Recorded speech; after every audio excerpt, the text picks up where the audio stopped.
Svalbard is like other places we visited this season, surrounded by deep blue Arctic waters, and it has similarly strange geological formations that were created by glacial erosion. But we are now midway between the northern coast of Norway and the North Pole. This is what locals call the deep Arctic, and it's beautiful. We got here by plane, alongside dozens of tourists from around the world. We could hear Mandarin, Spanish, and French. Russian? Not so much.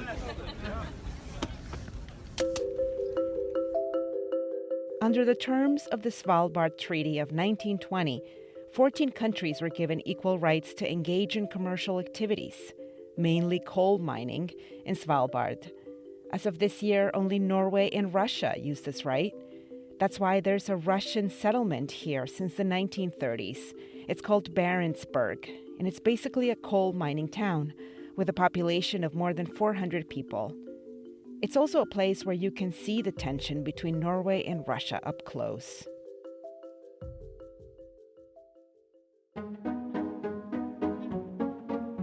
You're listening to The Catch, a podcast from Foreign Policy about the seafood we eat and the impact it can have on our world.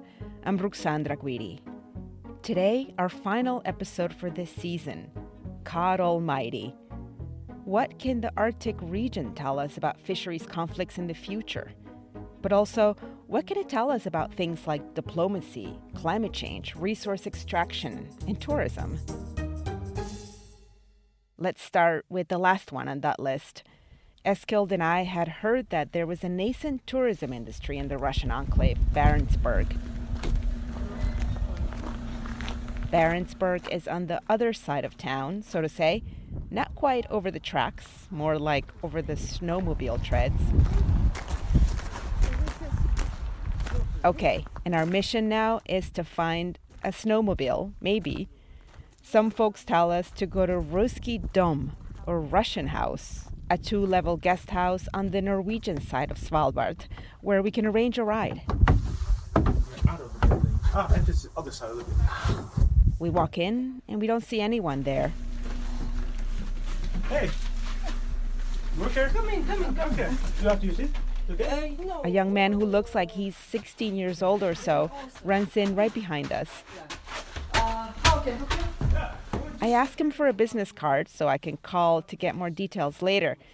Instead, he takes a piece of paper and writes in cursive, Ruski Dom. That's the name of the guest house where we're standing. We already knew that. Yes. Okay. Now, unfortunately, I gotta go. I can't explain you. I haven't time. Okay. But Oh well. After about 2 minutes, we decide that this is a no-go. Have a good day. and thank you. Have you too. Thanks. Bye bye. Bye-bye. This whole trip, I've been eager to learn the Russian perspective on fishing rights and the cooperation with Norway, but it's difficult to find that here. We hear that Russians in the Barentsburg section of Svalbard want to expand beyond coal and attract tourists. But they weren't trying too hard to attract us. I think there's a real nervous tension here. Remember that despite all of what's happened in the world, Norway's treaty with Russia is still in place, and fishers on both sides of the border are still adhering to this agreement. How long this will last, though, is anyone's guess. Sarah Glasser, Senior Director of the World Wildlife Fund's Oceans Futures, told me we have reasons to be optimistic about fish diplomacy. I think there are 3 ways that building fish stocks can cause peace. The number one way, which is sometimes more aspirational, but it's frankly my favorite way to think about it, is that discussion of natural resources and food security can oftentimes bring countries to the table and foster avenues for collaboration and cooperation that may not otherwise exist. So I like to think about these kind of exchanges as environmental diplomacy.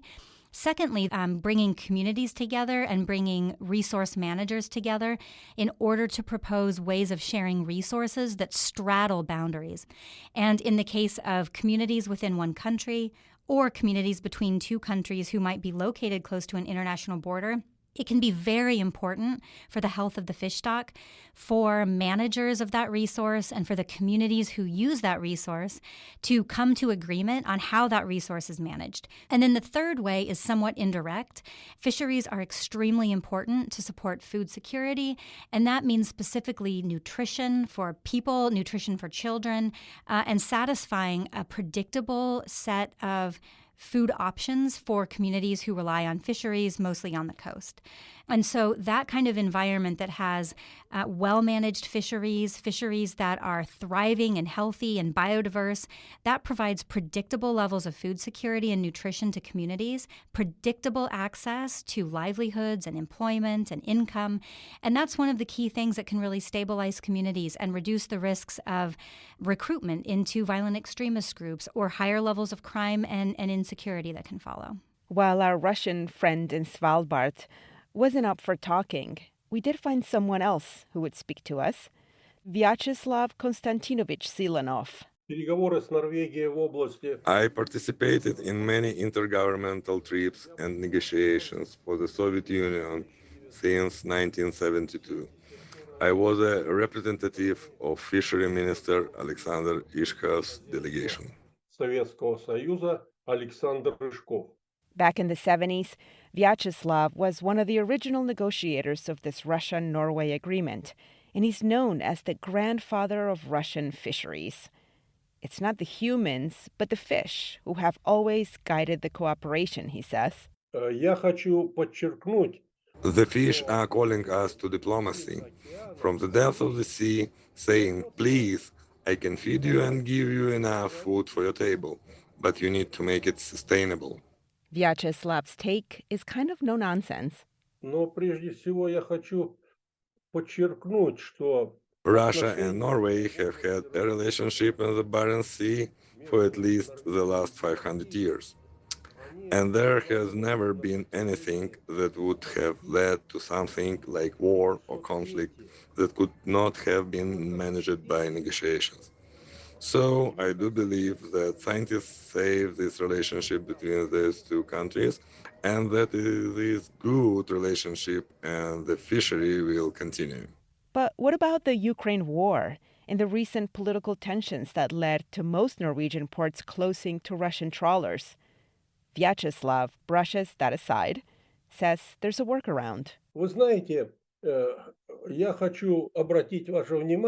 It didn't impact our economy much because we still can use our ports in Murmansk, Arkhangelsk, St. Petersburg. So the impact was not significant, and it will not be significant for the Russian economy. And what about climate change? It won't affect the agreement either, he says. The heating of the global oceans would lead to more of the cod and other fish to migrate more to the south and eastern regions. But this wouldn't change the agreement. There is nothing in the legal framework that would lead to any change in the agreement. So as far as Russia is concerned, the country is all in. Я хочу сказать, что положительный опыт сотрудничества. So the Norway-Russian agreement was always given as a positive example to other countries, where two countries achieved the key to understanding each other's needs and mutual benefits. In other words, everyone wins. But here in Svalbard, the vibe is definitely more skeptical, and it's spilling into local politics. On a chilly, cloudy morning, we meet 28-year-old Celine Anderson outside Svalbard's only supermarket. She's handing out flyers and talking to passersby. Celine is a hotel manager here, and she's running for mayor. We're going to have an election on Monday, and you are running for mayor. Yeah. Is that right? Yeah, you can call it a mayor, yeah. I'm a hotel manager for 3 hotels, and I'm the bar manager for one of the bars up here. So that's already, you're very busy with that. Yeah. Why would you want to get into politics? No, because the party standing behind me, they wanted to put me in front, and I think that's like a big thing to just get asked about. And one of my bosses are actually in the party as well, so they were just like, they are supporting me. Of course, the placement of Svalbard is pretty unique, and like all over the world, people want to know more about Svalbard. They want to know like how it works and how it gets run. So like since Norway owns Svalbard and Russia as well, it's like some tensions going on here. So I think it's pretty nice to like be the stable Norwegian town we are now. But at the same time, like I like political stuff because it's a nice way to talk to the people and to get like know them and just be able to like kind of listen to them and see what we can do in the future. Celine is with Norway's Conservative Party, which is pro-business. And as someone running for office, she's delving into one of the most interesting political landscapes in the world. Because Svalbard is like a 19th century frontier town where the rules are still very much in flux. It is part of Norway, but it does not have the same legal system as the mainland. There are about 2,600 people living here, about half of whom aren't Norwegians. And as of this year, they don't get to vote. For half a century, Svalbard depended on resource extraction, mainly coal. But now, tourism is king. And Russia wants a part of that. I tell Celine how Eskild and I wanted to take a look at the Russian part of town, Barentsburg, and got nowhere. So I'm curious, if you become mayor, would there be a specific stance on this relationship with Russian neighbors? Would that even affect you at all? Is that something that you think about? Yes and no. What she's telling us is that there are about 80 different tourism-related companies in Svalbard, all of them Norwegian companies, and they basically rule by consensus. But there are people from all over the world here, and there's a fear that their business interests could grow. If Barentsburg was to attract more Russian tourists, that would mean that their influence over Svalbard could grow as well. And this puts Celine and other local politicians in a somewhat awkward position. So it's kind of hard because they are our neighbors and it's not the people that's wrong. It's the system and it's the government and it's Russia itself. It's not the people. So I kind of feel bad for them because I know they are trying to come here sometimes and we just see how the war is going on. So you see, the fishing cooperation in the Barents Sea doesn't necessarily apply to land. And with the Russian invasion of Ukraine, whatever coexistence there was in Svalbard is rapidly disappearing. Before the war in Ukraine, Russia had announced plans to develop tourism in Barentsburg, but there were also plans for a fish processing and export facility there, and Norwegian authorities denied the permit. And now there's this very Cold War-esque fear that Russia could stake a claim to this territory into the wider Arctic, a gateway into untapped oil and gas reserves, seabed minerals used for electric batteries, shipping routes, and obviously, the fish we've been telling you all about, cod. The Arctic contains a wealth of natural resources. It is also at the forefront of the climate crisis. Tourism and scientific research are the fastest growing sectors here. In a twist of irony, all those images of polar bears adrift on melting sea ice have set off a race to see this place before it's gone. Everyone seems to want to witness, or understand, I guess, a part of the world that's warming at 4 times the rate of the rest of the planet. The changes have attracted diplomats too. Well, I think in the 90s there was this sense that there was something going on in the Arctic because with the ice receding, it was understood that there would be new economic opportunities. There would be implications not just for Arctic states, but for non-Arctic states as well. This is Evan Bloom. I had a career at the U.S. Department of State where I had senior positions, including as the director of the Office of Ocean and Polar Affairs and the acting Deputy Assistant Secretary for Oceans and Fisheries. And chief among Bloom's concerns has been the disruption caused by climate change. New shipping routes, new changes to the environment that would affect the indigenous and local communities. There's a great deal was going on, and all of that has continued to accelerate. So the Arctic has become more and more important strategically, environmentally, for a whole host of not just the countries, but economic interests and local inhabitants as well. Bloom was instrumental in the founding of something known as the Arctic Council, a coalition of 8 states with territory north of the Arctic Circle, the most prominent of these being Russia. And of course, the thing about the Arctic is half of it is made up by Russia. And so the relationship between Russia and other countries is central to Arctic relations. And certainly in the context of the Arctic Council, the relationship with Russia was quite good. There was work going on with respect to economic development and scientific cooperation that despite the tensions that were going on in other contexts. And then with the further invasion of Ukraine by Russia in early 2022, there was a change, and this kind of cooperation within the context of the Arctic Council more or less broke down. And so the countries other than Russia, the 7 countries other than Russia, said they weren't willing to continue business as usual with the council. So they paused that cooperation, and then there have been some steps forward since then as the chairmanship of the council shifted from Russia. It goes with a 2-year chairmanship, shifted from Russia to Norway. And now Norway is leading efforts. It's not business as usual by any means, but there are some limited steps to bring the work of the council back online.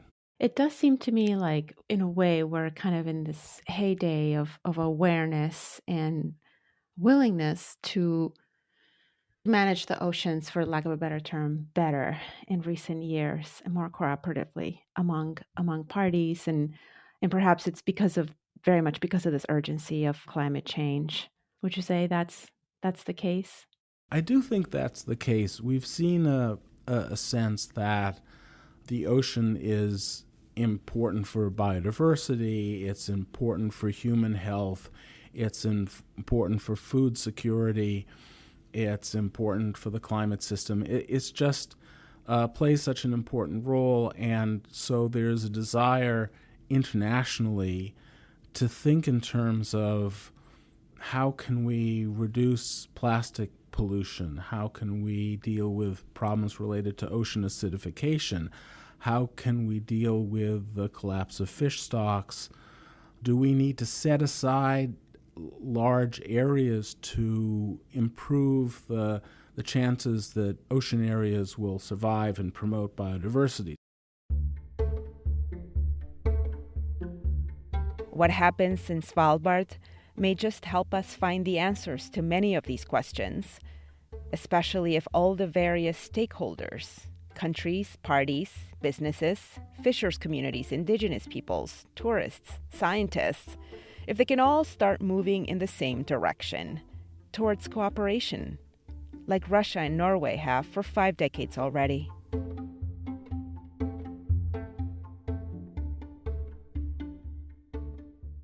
So we started this season in Svalbard, remember? I never thought I'd ever have to worry about coming face to face with a polar bear. But that's the situation I found myself in this past October. It was 9 p.m. on a Friday night on an island in the Arctic, 4,000 miles from my home in Tucson, Arizona, and less than 700 miles from the North Pole. Obviously, I never did run into a polar bear. I didn't freeze to death that night as I got lost looking for our hotel. But I won't lie, I got really scared at one point. I was freezing and disoriented, my phone was dead, and I'm ashamed to say that I even thought, well, this would be a terrible and really dumb way to go, wouldn't it? Yes, it would have. And then, about 15 minutes after that morbid epiphany, I ended up at the top of a hill, and from there I could see the little Christmas lights at the entrance to our hotel over in the distance, and farther out I could even see snow-capped mountains contrasting with the darkness of the Arctic Sea. the same cobalt blue waters where cod has been thriving and feeding narwhals and whales and humans for thousands of years. At that moment, it was hard not to be awestruck by the beauty of this place, which has been the stage of so many events, from the cod wars that started in the 1950s to facing the reality of climate change to the emergence of fish farms. This is a place that is both remote and yet at the center of it all. I'm leaving Norway with a newfound appreciation for cod, the every person fish, the fish that has inspired poetry and sustained populations for centuries, and whose untamed ways are teaching us to find new ways to get along.